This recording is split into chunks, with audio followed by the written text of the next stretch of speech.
Ya, terima kasih untuk teman-teman.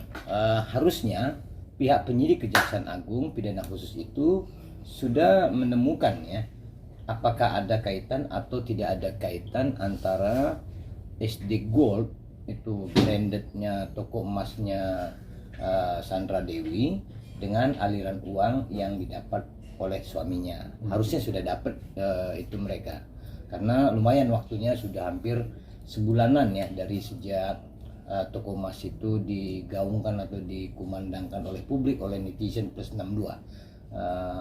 Kalau ukuran untuk tracing atau orang yang mencari informasi, seharusnya itu dalam tempo seminggu sudah dapat, rata-rata sudah dapat gitu. Apalagi kalau sudah terlibat PPATK ya, untuk menelusuri itu, kami yakin bahwa itu semakin mudah kan.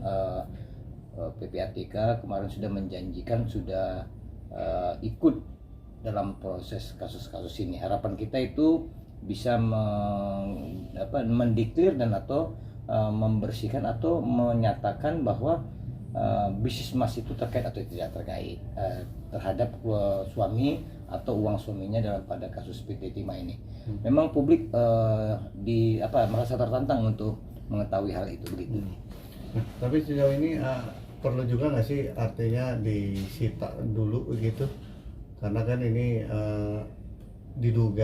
baru diduga ya, kalau memang ada keterkaitan soal terkait TPPU-nya. Kalau idealnya diblokir atau disita itu bisa saja, atau memang sudah dijadikan target atau sudah dikaji oleh pihak penyidik bisa saja juga gitu. Tapi kalau sekarang sebaiknya memang pihak Kejaksaan Agung mempublikasi sudah seperti apa mereka terkait dengan toko emas itu atau bisnis emasnya, atau terkait dengan itu pesawat jet itu, karena sudah mulai terlihat bantahan-bantahan dari pihak Sandra Dewi sendiri gitu ya.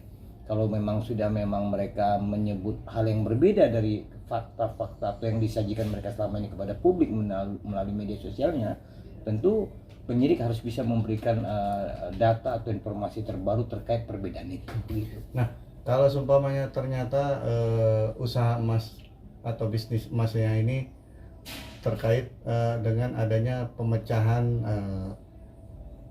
perjanjian pranikah, gimana tuh Bang?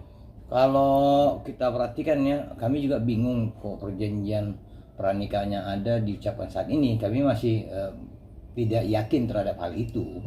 Nah, tetapi kalaupun memang itu ada, baik juga nanti bagaimana dipertontonkan perjanjian pranikah itu. Ya, kalau memang itu ada, dan kita harapkan agar perjanjian pranikah itu bersifat akta juga, bukan bersifat akta di bawah tangan ya, atau tidak tercatat gitu di pejabat berwenang. Harapan kita itu. Tapi kalau memang itu dikumandangkan kemudian disajikan menjadi seperti bagian dari perjanjian pranikah, apa iya Sandra Dewi dulu sudah punya bisnis emas sebelum nikah? Kan gitu ya. Itu mungkin bisa di tracing atau dilihat nanti ya atau tidaknya begitu dia. Bang, katanya ada info katanya Jenderal Bintang 4 yang terlibat kasus Komite Timah. Ini misalnya Abang. Kalau kami sebut sebenarnya yang diduga terlibat itu Jenderal Bintang 4 inisialnya B, dan dia nanti teraliri atau terkonsolidasi walau pendek waktunya terhadap selebriti A, mungkin gitu ya informasinya. Kami yakin itu ada, dan memang mau tidak mau, suka tidak suka, orang-orang di dunia timah khususnya di Bangka Belitung sana paham dan yakin orang itu ada. Jenderal B itu memang ada kok, memang dia ikut bermain di balik permainan tambang timah selama ini begitu dia. Tapi bapaknya juga terlibat juga kan Bang? Kalau kami perhatikan bahwa si B ini yang lebih dominan untuk menggerakkan, karena sejak dia masih aktif sampai dia pensiun itu dia memang pelaku atau katakanlah dalam tanda kutip intelektual dader, bagaimana timah-timah hitam ini bisa keluar dari perut atau bumi Bangka Belitung dengan aman, nyaman, tidak ada gangguan, sehingga menjadi seperti produk timah yang putih bersih saja. Pada sesungguhnya si B ini perlu yang menurut saya, hemat kami, ditangkap atau diperiksa oleh pihak Kejaksaan Agung. Orang ini jahat. Thank you. Tapi penanganan kenapa begitu lama bang ya dari pihak kejaksaan sampai 40 hari Udah 40 hari ya. lebih ya. Harusnya memang pihak Kejaksaan Agung lebih cair lagi mempublikasikan apa-apa yang sudah mereka sajikan, udah mereka sentuh, udah mereka kerjakan kinerjanya, supaya pertanyaan publik tidak ada terkait dengan ada nggak atau tidak ada kerja mereka. Sayang juga kalau keberanian mereka selama ini membongkar kasus 271 triliun ini menjadi tidak baik hanya karena mereka tidak rajin untuk mempublikasikan apa pekerjaan mereka. Saran kita, Pak Jaksa Agung dikerahkan lagi anak buahnya untuk mensosialisasikan pekerjaannya, kinerjanya terkait dugaan tindak pidana korupsi 271 triliun tambang timah ini. Begitu nih. Oke.